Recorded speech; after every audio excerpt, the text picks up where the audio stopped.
নতুন এক সূর্যোদয় হবে, স্পষ্ট ঘোষণা করতে চাই।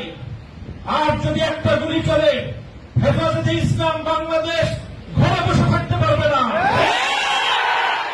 আমার সন্তানের লাশ নিয়ে আমরা কবরস্থানের দিকে যাব না।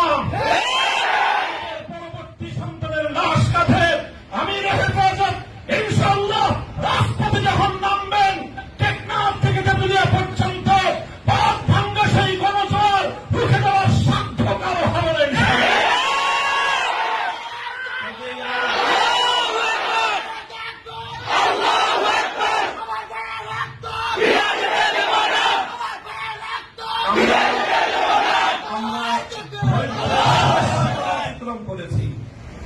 পরিস্থিতি এভাবেই যদি চলতে থাকে, আর যদি আমাদের দেশের জনগণের নিরাপত্তার দায়িত্বে নিয়োজিত আইন শৃঙ্খলা রক্ষাকারী বাহিনী বুলেট যদি আর বন্দুকের নল থেকে আরেকটি বুলেট ছুড়ে, তাহলে বাংলাদেশের পরবর্তী গণ অভ্যুত্থান অবশ্যম্ভাবী হবে।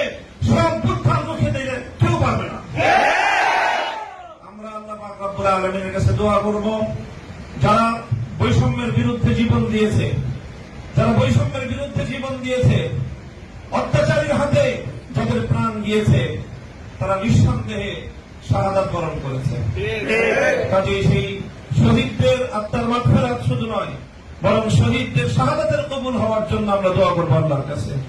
এবং সেই শহীদদের উসিলায় আল্লাহ যেন আমাদের আগামী প্রজন্মকে এভাবে সকল বৈষম্য, জুলুম, অবিচার, অন্যায়ের বিরুদ্ধে রুখে দাঁড়াবার এক অদম্য সাহস যেন আল্লাহ পরবর্তী প্রজন্মের বুকে বুকে দান করেন, সেই দোয়া ইনশাআল্লাহ আমরা করবো। আখিরু দাওয়ানা আলহামদুলিল্লাহি রাব্বিল আলামিন।